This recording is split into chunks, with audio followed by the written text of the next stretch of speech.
রবিবার 28শে সেপ্টেম্বর নারায়ণগঞ্জের মিশন পাড়ায় রবিদাস সম্প্রদায়ের মধ্যে শারদীয় দুর্গোৎসব উপলক্ষে পূজা সামগ্রী উপহার দেওয়ার জন্য কিং খোরশেদের উদ্যোগে এক অনুষ্ঠানের আয়োজন করা হয়।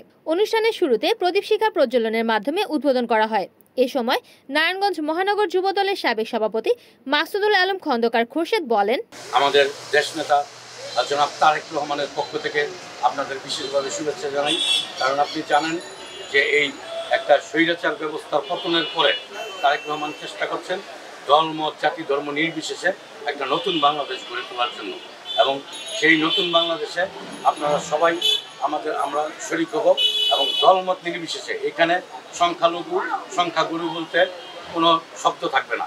আমি আমার দেশের নাগরিক, আমরা সবাই বাংলাদেশের নাগরিক, এটাই হবে আমাদের একমাত্র পরিচয়। আমি হিন্দু, আমি মুসলমান, আমি সংখ্যায় বেশি, আমি সংখ্যায় কম, আমি ধনী, আমি গরিব, এরকম কোনো দ্বিধা বিভক্তি তারেক রহমান আগামী দিনের রাষ্ট্র পরিচালনায় রাখতে চান না।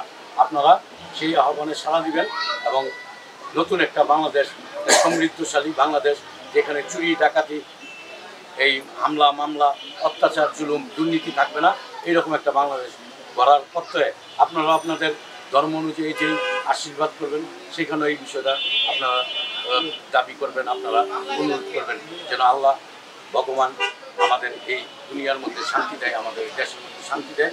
সবচেয়ে বড় বিষয় আমাদের মধ্যে যেন একতা বিরাজ করে। রবিদাস সম্প্রদায়ে পূজার উপহার দেওয়ার আগে অনুষ্ঠান উদ্বোধন করেন রামকৃষ্ণ মিশনের মহারাজ। এ সময় মহারাজ টিম খোরশেদের কর্ণধার মাসুদুল আলম খন্দকার খোরশেদের প্রশংসা করেন। আজকে শারদীয়া উপলক্ষে যে মৎস্য বিতরণ ব্যবস্থা করেছেন আমাদের মানবীয় লোক খোরশেদ ভাই, তাকে জ্ঞাপন করছি। আর এই যে পূজা কমিটির আমাদের নারায়ণদা, সবার নাম তো আমি বলতে পারছি না, তাদেরকে সবাইকে ওরা তো আমার প্রতিবেশী, তারা যে আমাকে আমন্ত্রণ জানিয়েছে রামকৃষ্ণ পক্ষ থেকে, তাদেরকে আর খোরশেদ ভাই এখানে এই বস্ত্র বিতরণের ব্যবস্থা করছেন। শ্রীরামকৃষ্ণ আরও একটা কথা বলছেন, প্রতিমায় পুজো হয় আর জীবন্ত মানুষকে পুজো হয় না। এই জীবন্ত মানুষের পূজা করার জন্য খোরশেদ ভাই যে একটা ব্যবস্থা করে, তাকে আমার একদম প্রাণ ঢালা শুভেচ্ছা জানাচ্ছি।